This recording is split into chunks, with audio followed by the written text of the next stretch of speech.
Josh Brahm has been a pro-life advocate since graduating from high school at the age of 18.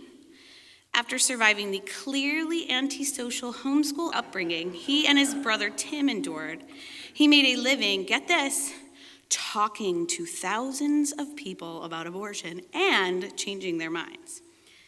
Josh began his career with Georgia Right to Life, from which he moved to Right to Life of Central California.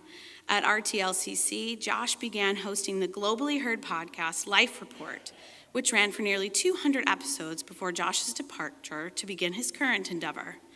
Life Report can still be found on various podcasting platforms such as Apple Podcasts, which is how I found him in the first place. Josh and his various co-hosts have interviewed nearly all the pro-life greats, including Scott Klusendorf, Steve Wagner, Sean Carney, Abby Johnson, and one of our local fan favorites, Trent Horn. A few years ago, Josh and his brother Tim cleared their calendars and schedules to sit down and write a book and found themselves brainstorming the ideal pro-life organization. After idealizing such an entity, they wondered aloud why not just start such an organization, and thus the Equal Rights Institute was born. ERI is certainly breaking ground with its use of modern technology, social media, and blogging to share the pro-life message with the world in a gracious, persuasive, and effective manner.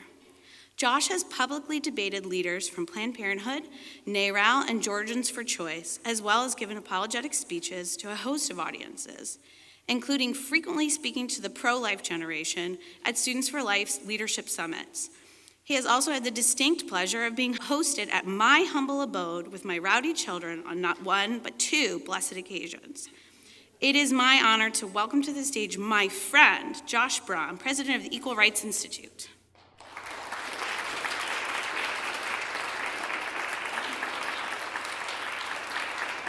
Good morning. Oh, this is going to be such a good day. You guys are in for such a treat. David Bereit is here. He's one of my favorite people in the entire pro-life movement. He's the best soul in the movement. And what's cool about this conference that we've been talking about is David and I have these different but complementary areas of expertise. I'm really good at the one-on-one dialogue thing where David is, I don't know if there's anyone in the country better at helping people to connect and get together and coordinate and do huge things that save a whole bunch of lives. And so we're hoping that we're going to provide a kind of a 1-2 punch that will help you to actually save a lot more lives. That is the point of today. We want to save more lives by changing more minds. And so I'm so excited to share with you some of the things that we've been learning. I was in the airport several years ago, and I was on a layover in Denver, and I sat across from a woman in her late 30s, like a businesswoman, and I was just eating my sandwich before getting on my flight home. And she asked me the question that I spent most of my career hating. She said, "What do you do for a living?" And I never know how to answer that question. I have a weird job, and I assuming she's pro-choice, I don't want to get this started off on the wrong foot. And so I answered a question in a way that I'd never said before out loud, but now this has become kind of the only thing that I say now. Like if someone's on an airplane and asks me what I do for a living, I said, I help pro-lifers to be less weird.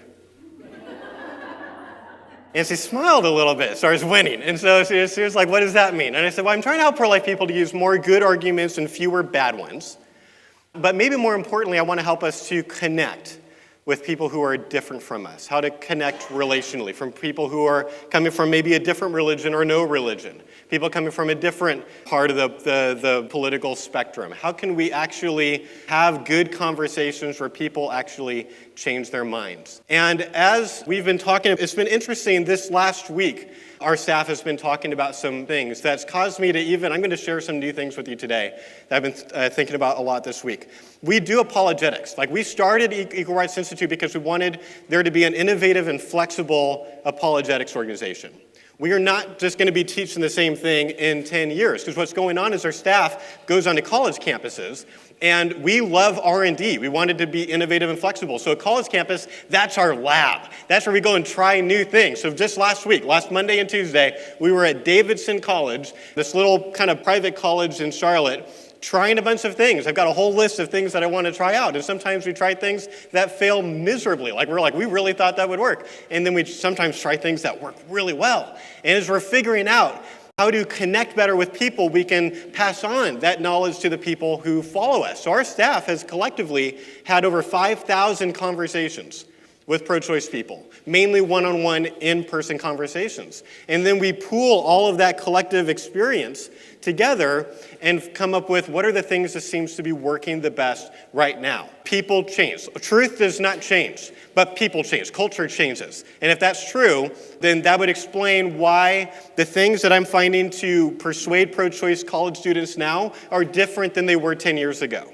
And so we're staying on campus to try to figure out not just how do we change minds, how do we change the most minds? The whole point of this, like what I want to help you to do is change more minds. I want to pass on a few of the things that we've been learning lately that has helped us to have a higher percentage of people becoming pro-life either at that moment or in the conversations to follow. And so I'm going to spend about half my time talking about practical dialogue tips because I actually think that 75 to 80% of the great stuff that you do in a conversation is not the arguments. I'm not saying arguments don't matter. They really, really do. I'm going to teach you an awesome argument today. But that's not what's actually going to change their mind the most. When we have a course podcast that Ali mentioned, and recently we got some emails from people saying, hey, I love this course. I love that we've got all these different tools. How do we put them together? How do you transition from one to the other? How do you know how to do that? And so we recorded a whole bunch of just improvised dialogues. Like Tim would play pro-life and Rachel would play pro-choice and they'd talk for half an hour, no one knowing where it was going to go. And then we did a whole bunch of those. So you can kind of see what does it sound like when we're in kind of a real conversation. And so much of what you will notice if you listen to those recorded dialogues is we're spending a lot of our time asking clarification questions, finding common ground, making little transitions, building rapport, and then at some point then we make hopefully a really, really good argument. And so because I don't want you to think that it's all about arguments, I'm going to spend a lot of my time just telling you some of the little things that make our dialogues go better. These are some of the things that we've learned by going through the fire of 5,000 conversations and learning from our own mistakes. And so I'm going to talk to you about a few of those. First step, be clearly open-minded. People do not want to have debates with closed-minded people. I know this from experience. I have had debates with closed-minded people. It's no fun. It's kind of like you're playing tennis with a wall. It's not like it doesn't really feel like there's much of a point. And so you want to show them that you're open-minded, that you're willing to change your views about things. I'm open-minded about almost everything that I believe. It doesn't mean I'm wishy-washy. But there's only two things that I'm 100% confident in. I've got two things. You cannot change my mind on two things. One of them is my own existence, not yours, by the way, but my own existence. And two, that 2 + 2 is 4 in a base 10 system. And all of my other beliefs are on a spectrum of confidence. So I have 95% confidence in some form of Christianity being true. I have about 95% confidence in that abortion should be illegal. Now I've got a bunch of other views that I'm a lot less confident in. It just depends on the view, depends on how much I've learned about it, how much I've paid attention to smart people on the other side. And so the point is, when I tell people I'm open-minded, you could change my mind, that makes them a lot more willing to talk to me. And don't lie. Don't pretend like you're open-minded, but you're not. I think you should actually be open-minded. I'm not going to get more into that. It's kind of a controversial claim. I've got a whole YouTube video. You can go listen to what I mean exactly by all of that and why I think you should be open-minded. But I'm telling you, if you are open-minded, make sure they understand that. Because they're going to be a lot more motivated to talk to you. And hopefully you're going to lead by example and they're going to be more open-minded as a result. Tip number 2, ask a lot of clarification questions. Because people use language that can be kind of vague. They'll say, I'm pro-choice. I'm I always ask, okay, I don't know what that means. I've heard thousands of people describe the view pro-choice, and they've had all kinds of different views about abortion. You need to give me more details. I might have to prod them with some specific questions. Do you think abortion should be legal for all 9 months, or maybe the first trimester or 2?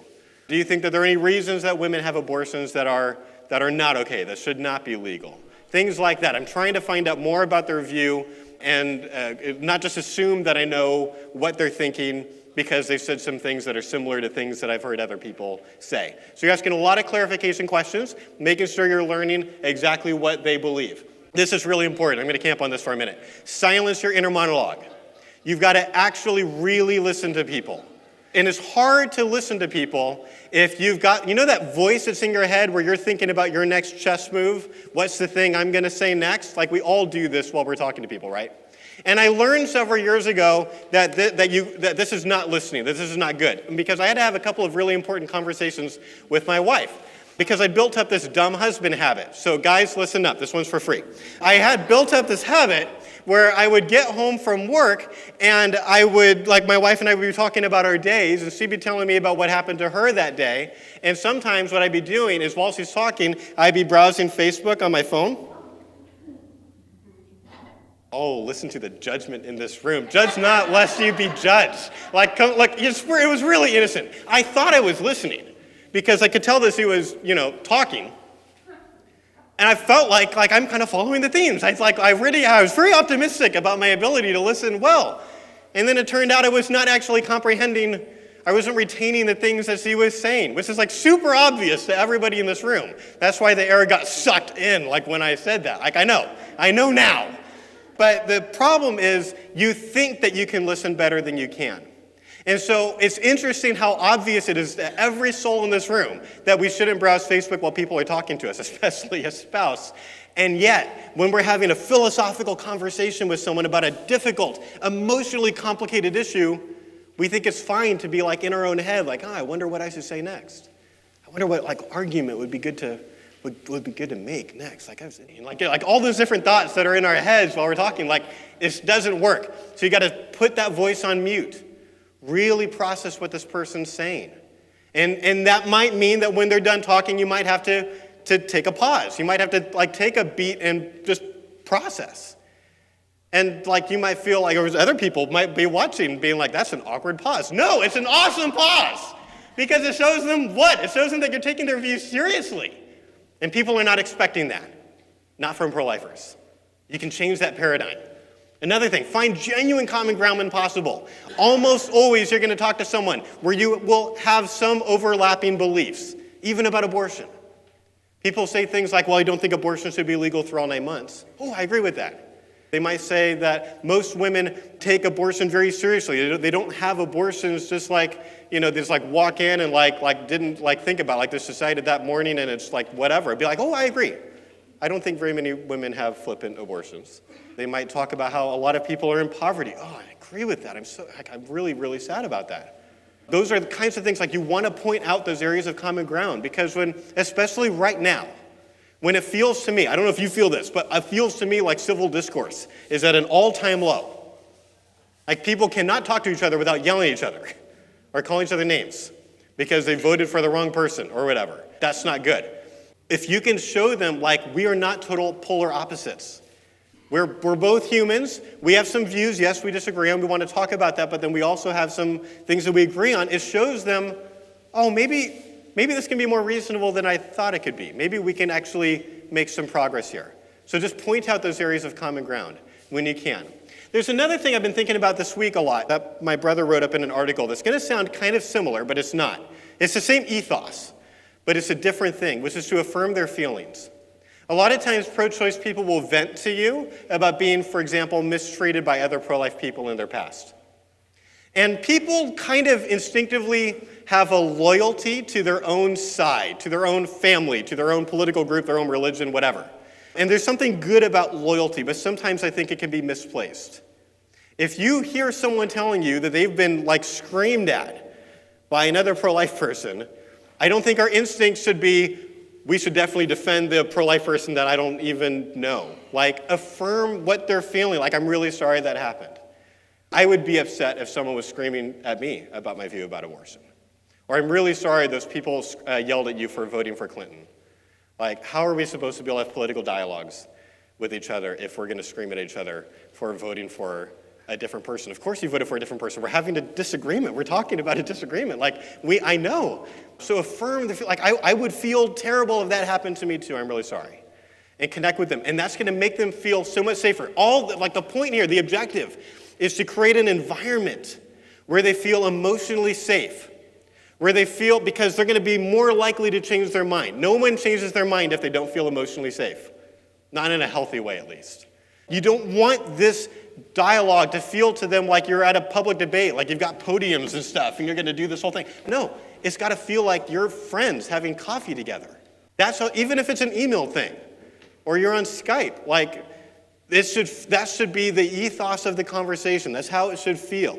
We're friends working together on the same team trying to find more truth. By the end of this series of conversations, there should be more cumulatively true beliefs. One of us or both of us will hopefully have learned some new true things together. On this team, we're solving a problem together, trying to work through some issues. That's how this conversation should feel.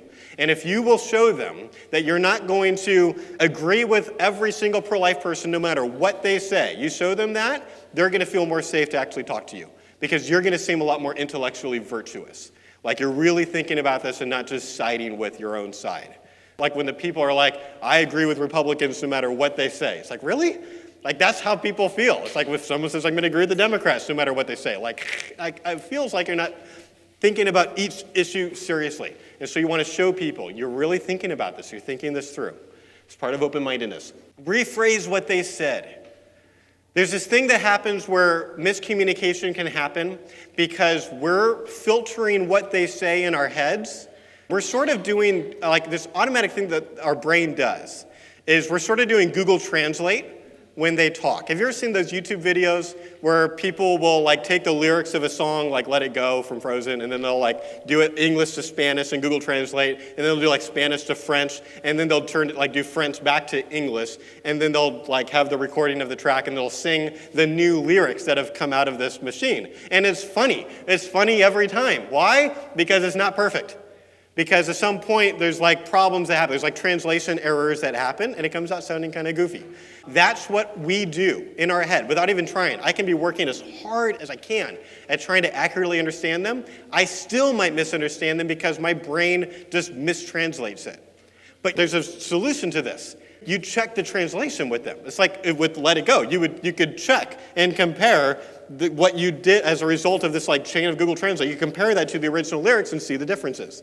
You can do the same thing here. Okay, let me feed back to you what I hear you're saying. It sounds to me like you're saying you think abortion should be legal only for the first trimester because after that it's kind of close to a person and you think we ought to be safe. And you definitely don't think that women should have abortions because of birth control kind of like reasons. Like they shouldn't do it flippantly. Is that what you're trying to say or am I wrong? And they might say, oh, no, you got some of that wrong. And they might correct you. That's fine. That's awesome. We've made progress. Because it's worth a few minutes of my time to make sure that I'm accurately understanding what this person believes versus responding to like a caricature of what's in my head of what pro-choice people think. So I'm taking a little bit of time. I'm not going to do this every single time they say a thing. That would be kind of weird and obnoxious. We have a rule, DBW, don't be weird. And so so there's a little bit of you got to there's a judgment call stuff going on here. But if they've explained a lot about their view, I'm feeding back to them what I'm hearing them say so that they can either correct me or say, oh yeah, that's exactly it. Until you've done this, you have no idea the impact it can have on people if they hear you accurately tell them their own view.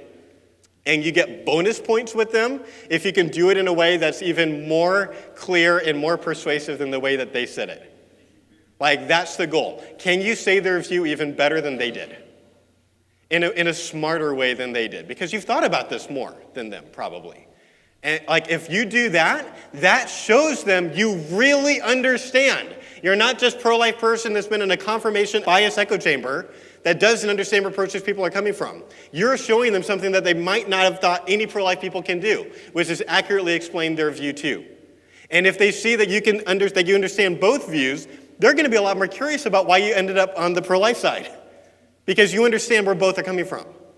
So rephrase what they said sometimes. And last, this is another one I haven't talked about in public before, but I think this is really important. In fact, we do this in every conversation that we can. Tell them they can't offend you.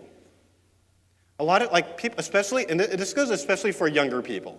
So this isn't as important if you're talking to older pro-choice people, I found, but millennials, we're terrified of offending people a lot of times. And too terrified. That's a lot of people overcompensate. And this is kind of a naturally offensive conversation. It's a conversation where people are very emotional, are connected. A lot of people have had personal experiences with abortion. That really matters. That's going to be affecting them in a very, very natural way. A lot of other people, people will bring up miscarriages to me. I've had 2 miscarriages. And so, there's really emotional, appropriately emotional parts of this conversation. And so sometimes people are like not wanting to even say exactly what their view is because they're afraid of offending me. That's not good. Now we're not having open communication right now. And so we'll just tell them, like, you can't offend me. I've got really thick skin. It's fine. Just say what you're going to say. Like, you can't be like, if they say, well, yeah, I think that there are some fetuses that aren't persons. You can't be like, oh, how dare you? Like, you're dehumanizing the unborn. Like, you can't act like that because, like, of course they think that. They're pro-choice. That's like what all pro-choice people think. They think at least some fetuses should not have the right to live. Like, it's almost always the case. So it's very natural. Of course, yeah, it was like a primary area of disagreement. You can't be like, oh, I can't believe, like, if you like grimace when they describe their view, it's going to completely shut down the dialogue. So I'll tell them, like, you can offend me, like, if you really try. Like, if you're calling me names and you're being, like, really mean to me, like, you could probably get there. But generally speaking, it's safe. It's fine. Let's just have a conversation. And then they're free to share, and it's made the dialogue better. All of this, and there's so many more. If you go to our blog, you'll find it, on our archives page, we've got a whole category of practical dialogue tips. These are just the little things that we're doing. They seem really minor, but they have this huge cumulative effect in helping people to feel safe and willing to change their mind in front of us. Like, they feel like we're not going to make fun of them if they change their mind, because it feels like we're friends talking just about an issue. And if you can actually, this is the perfect thing. If you can do what I call relational apologetics, there's other people that call it that too. It's not that original. But if you do relational apologetics and you can get them actually having coffee, not make it just like you're having coffee, but actually having literal coffee, like, there's the best thing. In our culture, that is the place where people feel the safest. Unless there's like a lot of people right around you. Some of those coffee shops are really like crowded. Then people maybe like get outside or something like that. But your goal should be having a series of conversations. You're not going to change that many minds in one conversation. It happens. But usually, like, people's views about abortion are complicated. And so you're going to have multiple conversations with them and try to set that up. Like, go to your pro-choice friend and say, I just went to this pro-life conference. I heard this crazy good argument, or at least I thought it was a good argument. But I know you're pro-choice. You say pro-choice stuff on Facebook. I think you're really interesting. Can we do something weird? Like, in a good way? Like, a good kind of weird? Can we, like, debate politics in the way that no one else is doing, where it's just like a screaming, all caps, cat fight on Facebook with 300 comments in a thread? Like, can we do something different? Can I buy you coffee? Can we go get coffee? Can we go to Starbucks? And, like, let's talk. Let's have, like, I want to hear what you think. And I'd love to meet with you a couple times a month until one of us has changed each other's mind. Because one of us is wrong. I don't know which one it is right now, but one of us is wrong. Could we do that? Because you just seem really thoughtful. That's the goal. And here's what's so cool about that. I mean, there's a lot of things that are really cool about that, but here's one of the things, is it takes the pressure off of you. Do you ever feel like paralyzed about having a conversation with someone because you feel like they might stump you and you might make the pro-life side look dumb? Like, you're thinking like, I don't know how to answer the violinist argument. It's like, it's okay. I do. So if they stump you, tell them. It'll be the thing they remember. Like, that's really interesting. I haven't thought enough about that. I didn't even want to try to respond to that today. Let me think about that. Let me chew on that. I'm gonna go do some reading and thinking about that for a couple of weeks. Let's pick up where we left off in a couple of weeks. That's really interesting. And then come back, buy our course, find the answer. The answers are going to be there. If they're not there, they're in the Facebook group. We've got this cool little community of smart pro-lifers that are like asking each other questions. What do I say if this weird thing comes up? And then, like, not only are our staff usually responding, but other really brilliant students are like, here's some cool stuff. And it's like all gold. It's really good stuff. So you've got a safety net. So you don't have an excuse. You shouldn't feel afraid. It's fine. It's going to be fine. I've been stumped before. I was going to tell this story, but I'm going to tell the story anyway. Like, if you're like, I can't be like Josh Brahm. I got stumped at the University of Michigan a couple of years ago. This pro-choice student walked up to our table, and she made this so brilliantly nuanced pro-choice personhood definition that I was like really distracted by being impressed. I was like, that was really good. But I took too long being distracted by how awesome that was, and she had to go to class, and she left, and I was like, wait, So it happens to all of us. It's fine. Like, as she's walking away, it's like, I know what to say. He's gone. It's okay. It's fine. We still changed a bunch of minds that day. It's fine. So you have no excuse. You should be talking to people. And so I can't equip you in the next 20, 25 minutes to answer every argument they have. If abortion was a super simple issue the way some people think it is, I could do that. It's not. It is philosophically complicated because there are two primary disagreements between pro-life and pro-choice people. One of them is about the moral status of the unborn. Is the unborn like you and I? Is it a valuable person like you and I? Or is it a clump of cells? And then there's a second very important disagreement going on with almost all pro-choice people that has to do with bodily autonomy. They'll say, even if it is a person, she should still have the right to abort because the government should not control what you can do with your body. That is totally different conversation because they're saying, at least for the sake of argument, they think it is a person. They usually think both at the same time. They think it's not a person, but they've also got this bodily right safety net underneath, where like even if you convince them on personhood, they still feel like they can be like confidently pro-choice because I think the pro-life movement generally hasn't been that persuasive on the bodily autonomy question. We have a lot of thoughts about that. I'm not even going to touch that today. But we have a whole awesome module in the course where we get into it. But what I want to do is give you a taste of some of the newer kind of cool arguments that are out there to give you a sense of like what you could do. So what I want to do is instead focus on that first disagreement, that the unborn is not a person, and tell you about the single argument that I've seen change more minds than any other. There's this interesting thing where, as I said, we go into campus, like that's our lab. We go and do R&D, and we love doing that. And sometimes we try things that don't work out, and we don't try it again. We're like, that was terrible. But then other things work really well. There is no case, other than this one, where the change has been so dramatic. Because I've spent most of my career giving a certain argument to defend fetal personhood. But then we tried something different that we heard from Dr. J.P. Moreland, this brilliant philosophy professor at Biola University. We modified it some, and us and Justice for All, this campus organization, we went all across the country training on campuses all over the place for a couple of years. And we have never, ever, ever seen anything that changes more minds on the spot about abortion. And it's not even close. Like number 2 is down here.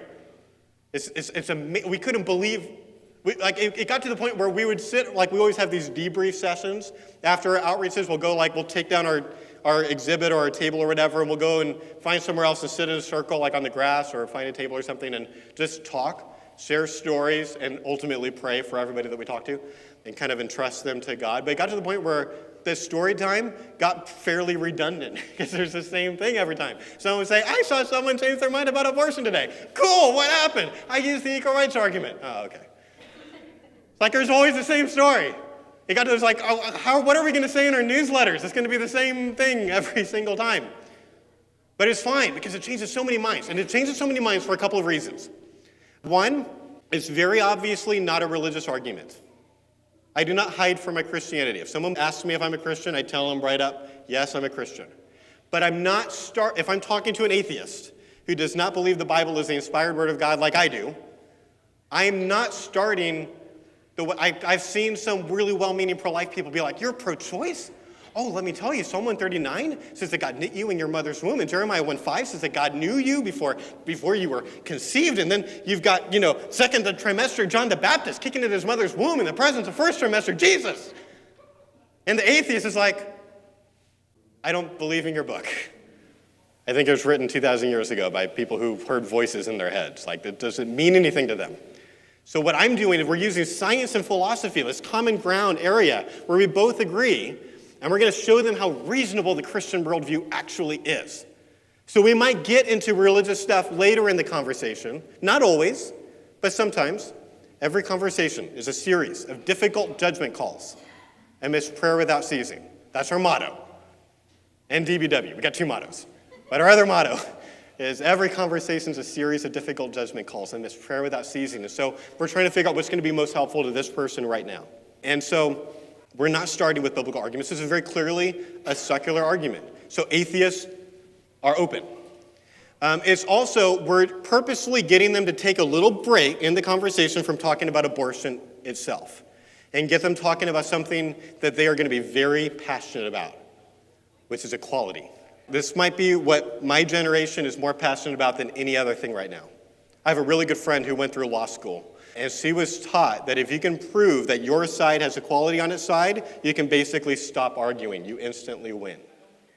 Our generation cares a lot about equality. So what we're going to do is we're going to put a cognitive dissonance in their mind. We're going to put a tension in their mind between their pro-choice beliefs and them feeling like they are pro-equality. I'm going to say you can't be pro-equality without being pro-life. And people really want to think of themselves as being pro-equality. So much so that sometimes they will just let go of the pro-choice beliefs if they see they can't hold both at the same time. And there's some other kind of rhetorical things that we're doing that are, I think, really persuasive to especially young people. So I'm going to kind of show you how the argument is structured. I'm going to talk to you about how it sounds when we make it. And then I'm going to be done, and David's going to come up. So there's 3 questions in the equal rights argument. The first question is this: do we have an equal right to life? Second question is, do you think that means there's something the same about us? Which leads to the third question: what is the same about us? Now, it's important for you to note that the word "we" here does not refer to the unborn. Fetal personhood is not in premise 1 of this argument, or else this would be a circular argument. So we're saying, do human adults, the most obvious case of personhood, have an equal right to life? If so, why is that? What's the same about us? And then that kind of just naturally leads to, like, what would that thing be? Doesn't it mean that we have something the same, and then what would that thing be? Now, here's how this sounds in real life. I was at UC Davis a year and a half ago at the most volatile outreach that we have yet had, and it got kind of crazy. They were not super excited about free speech at UC schools, and so we had like 20 pro-choice people kind of protest and block our thing. We had some people vandalize our stuff, and then we had some people being really physically aggressive. It got pretty nuts. But before it got really nuts, I was talking to 3 girls, 2 of whom you can see in the picture. I'm sitting on our pool table. This is where you will usually see me at an outreach. In this case, I am what our staff is now calling genie pose in a pejorative way, like they're kind of making fun of me. I don't always sit like this, but it's just comfortable for me. I have back pain, whatever. I'm trying to do 2 things here. I'm trying to, 1, get myself lower, like at eye line with short women, because sometimes tall guys will do this thing, maybe unintentionally, where they're lording their height over short people. I don't know if you've ever seen that. It's really off-putting. I think a lot of like tall guys just don't have like a good appreciation for what it's like to live life as a short person. It can be picked up and put in a car. You know, like when I'm sitting down, I'm trying to like, this is the least weird way I can get to their eye line. Like I can't get on my knees. It's weird. So I'm sitting on a table, and I'm also purposefully looking relaxed. I'm not freaked out. It's gonna be fine. We're just having a conversation. So we're talking. They've vented at me for a while. And then to her credit, the girl in the red shirt said, I want to know why you're here. What's your argument? And I said, I think I can explain to you why I'm pro-life in 2 minutes. She said, go. What would you do with that 2 minutes? This is what I did. I said, I am open-minded about almost all of my beliefs, but one of the things that would be very, very hard for you to change my mind on is this: that everybody that I can see right now has an equal right to life. So we're outside on the quad at UC Davis. We're really close to where people eat lunch. So you could see a couple of hundred students at this point in the day. It was pretty crowded, and we'd stirred up kind of quite a ruckus. And so I said, everyone that I can see right now, I think has an equal right to life. It'd be very, very hard for you to change my mind about that. I'm an equal rights guy. That's kind of one of my bedrock things, basically. But there's something kind of weird about that. There's a lot of differences between us, aren't there? Like right now, I see some people who are tall and some people who are short. I see some people who are really smart, and I see some people who they're trying their best. And so you've got like all these different things going on. You've got some people who are in wheelchairs, you've got some people who are really good at sports and music, and those that are not. How can we possibly explain this thing that we both agree on, and basically everybody in Western civilization agrees on, that we have an equal right to life, when there are so many differences? How can we explain that? How can we make sense of us having an equal right to life? Now, usually I would stop here and let them answer, but I only had 2 minutes. I wasn't giving them any of my time, so I just kept on going. I said, I think that we have something like humanness in common. I think it's something like being human. I'm being a little bit simplistic on purpose, like philosophically simplistic for their sake. I'm saying something like humanness.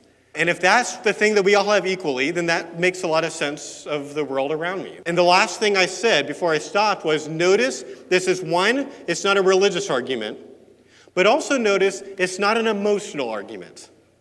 I am not pro-life for emotional reasons. I'm not pro-life because I get the warm fuzzies when I look at a picture of an embryo. I don't. Recently, my friends put on Facebook a picture of they had a newborn, and it was unusually a cute newborn. So they put this picture up on, I'm not one of those guys that thinks all babies are cute, they're not. But like 1 out of 3 of my babies were cute at birth. The rest, it was like a month or 2, and then it's fine. It's fine, they still have an equal right to life, they're human, it's fine, but Anyway, so they had the picture, and like I had the reaction we all have, like, oh, the baby, I had that reaction. I don't have that when I look at a zygote. I think it looks like a fuzzy orange. Like it doesn't connect with me at a heart level at all. So I said, I'm not pro-life for emotional reasons. I'm pro-life because it is the most rational conclusion that I can come to. Because I'm starting with equality as premise 1 and reasoning from there. I'm not reasoning backwards. I'm not starting with, I want to end up with a pro-life view and then figuring out what my other views, like my premises have to be that'll lead to that. That's terrible. That's intellectually unvirtuous. It's bad. No, I'm starting with equality and I'm reasoning from there regardless of whether it leads me to having a pro-life or a pro-choice conclusion. And I have not yet heard a good reason to think that we should discriminate against the unborn. In the long, sad history of the human race, we've discriminated against weaker and vulnerable people, and I think this is just one more case in a long, sad line of the strong oppressing the weak. That's what I said. Now, they might respond by saying, yeah, I don't think the thing that we have in common is humanness. I think it's something else. Cool, let's talk about that. They might say, there's all kinds of things that I've heard people say. You've got to be conscious to be a person. You've got to be sentient, like minimally aware of the world around you. You've got to be self-aware. You've got to be viable. You've got to be able to feel pain. There's all these different things that people will say. Fine. Now, we're going to compare 2 different worldviews and see which one has more weight. We're going to see which one makes the most sense. And so when I'm thinking about their different worldview, I've got 3 questions that are going on in my head. I'm not saying these out loud. This is what's going on behind the curtain. I'm asking myself, does their explanation entail an equal right for adults? It almost always will. If it doesn't do that, it's a really bad view. It'll usually pass the first test. And the second question in this kind of rubric that's going on in my head is, does their explanation entail an equal right for like newborns? Because as a father who's been at the birth of my 3 sons, I don't even think I should have to argue for newborns being persons. They're in. And then the third thing would be, does their explanation entail equal rights for animals? Because I don't think it should. But there's different ways that we will communicate this idea. So let's say that they say, you need to be sentient. Usually if they use the word sentient, what that means is minimally aware of the world around you, like having basic experiences, something like that. So I'll say, okay, let's think about that. And there's 2 different ways that we'll go here. I'll tell you both of them. But the first one we'll do sometimes is this thought experiment that my brother came up with that we call the zoo shooting. So let's imagine that we go to the zoo. We're hanging out in front of the elephant exhibit. And a gunman shows up. And he gets 6 bullets shot before he's tackled by Chuck Norris.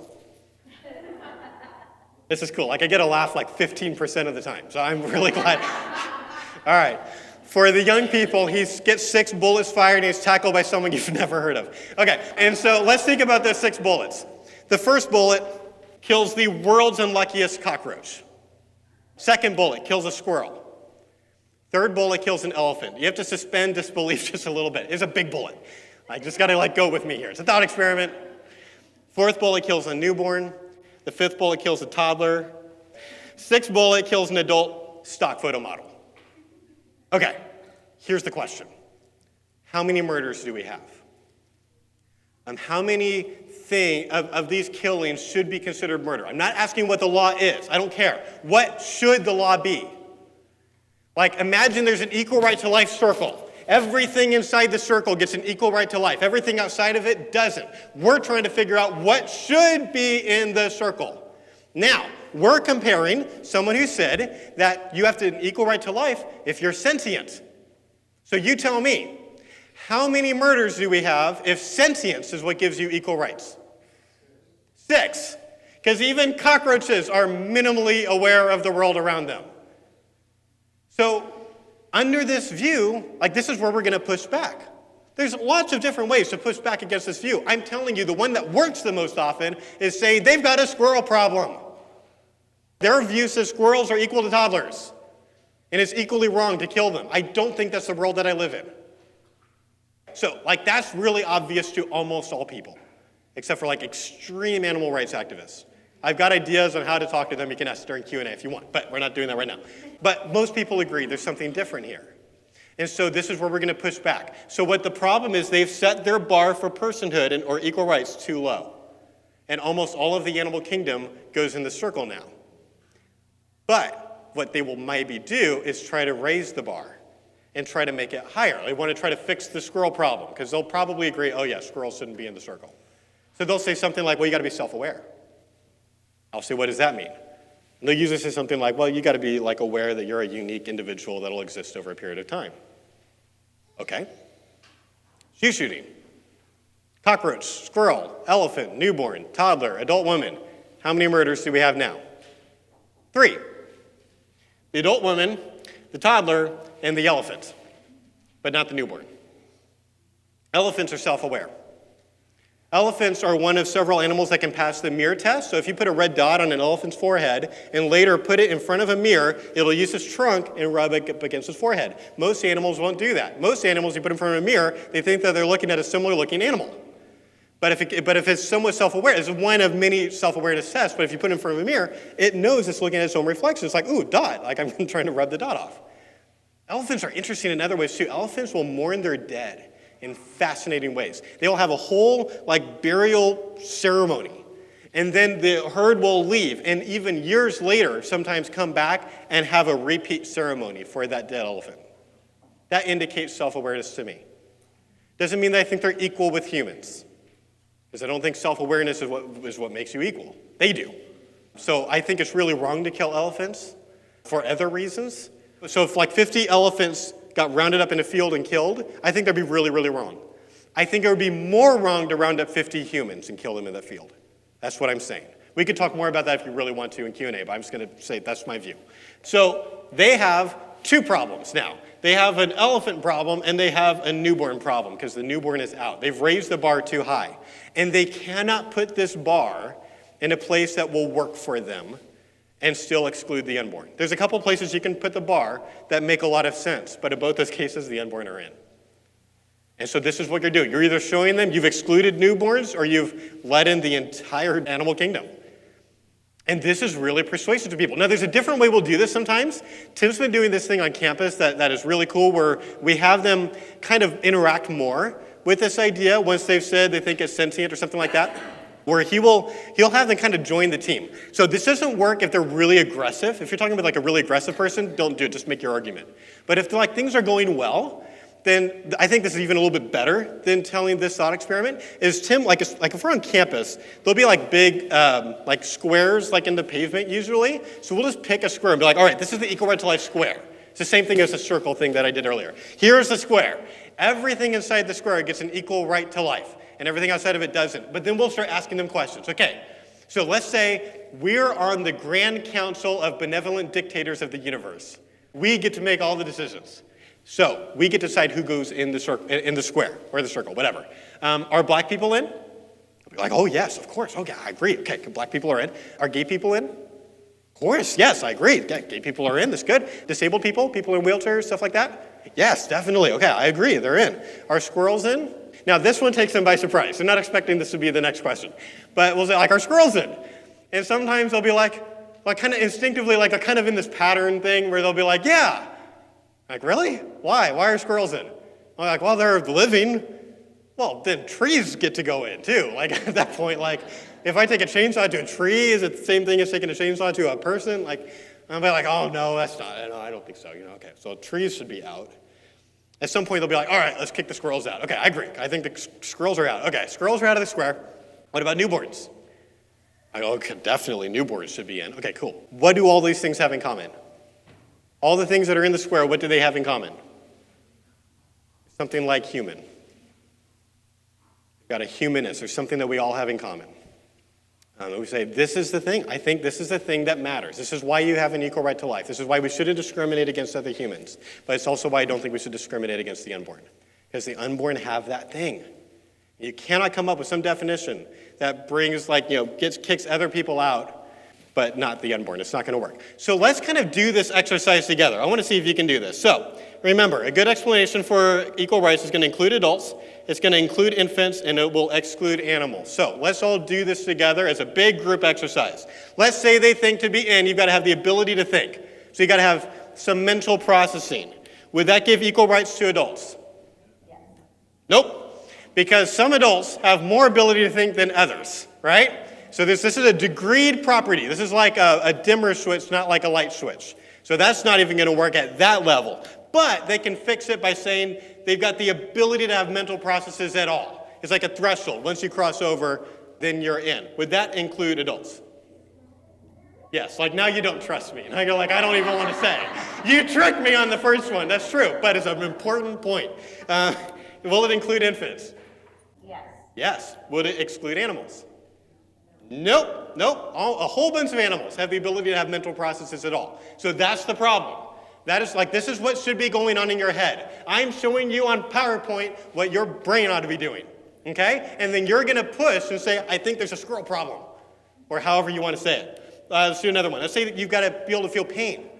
And for simplicity reasons, let's call pain the physical feeling caused by disease, injury, or something that hurts the body. Would that include adults? Almost always. Some of you are like, what about Gabby Gingras? Okay, that's a different thing. There are some adults that have a congenital inability to feel pain, and pro-life people point that out sometimes. That might work with the person you're talking to. I have found some pro-choice people like this just doesn't change their mind. They feel like this weird kind of exception. So it's not the area that we go to first. I might bring up Gabby Gingras for people like that. But generally speaking, adults can feel pain. Would it include infants? Yeah. Would it exclude animals? Nope. A whole bunch of animals can feel pain. This is one of the reasons why it really morally matters how we treat animals. Because they can feel pain. And even if they're not persons, that matters morally to me. Self-aware, able to reflect on one's own existence at all. Would that include adults? Yep. Hope so. Would it include infants? No. Infants can't do that until probably somewhere between 3 and 6 months old after birth. Probably closer to 6. So you have not only a newborn problem, you have an infant problem at this point. And would it exclude animals? Nope. So they've got 2 big problems, and you just decide which one you're going to point out first. This depends on what you ate that day. Viability, able to survive outside of a uterus. Would that include adults? Yep. Would that include infants? Yeah.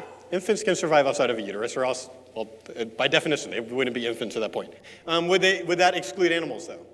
No, all kinds of animals can survive outside, like most of them can survive outside uteruses at some point. So that we have a problem there. There's other things you can point out if they bring up viability, by the way. I'm just saying this is an important thing to point out.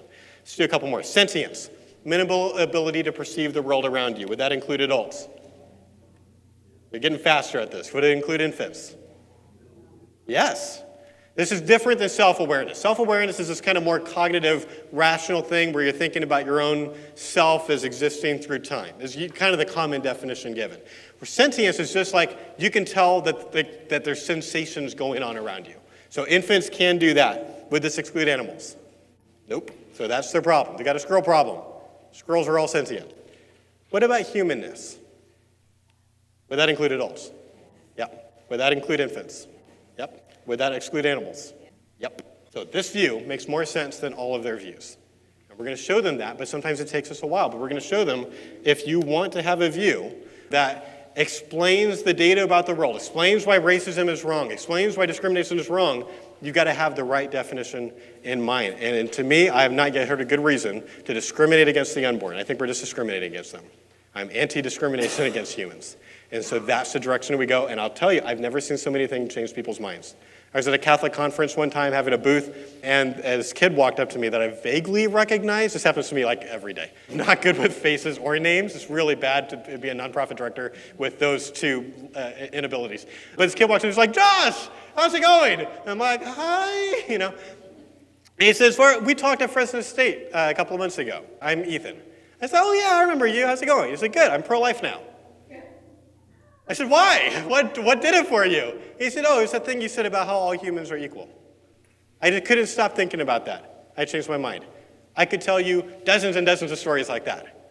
This really connects with people. So it's not the easiest argument ever, But we're recording this. You can listen to the thing over and over and over. I've got speeches on YouTube talking through this argument. If you take a little bit of time and master this where you can speak it, it's so worth it because you will change so many more minds. So let me quickly tell you, you can follow us. We're on Facebook, we're on Twitter, we've got a podcast, we've got an awesome blog.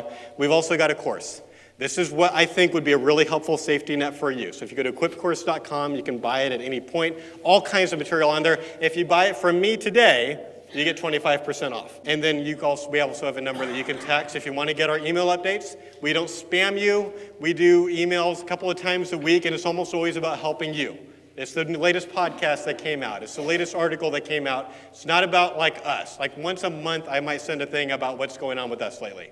And everything else is helping you to change more minds and save more lives. Thank you very much. God bless.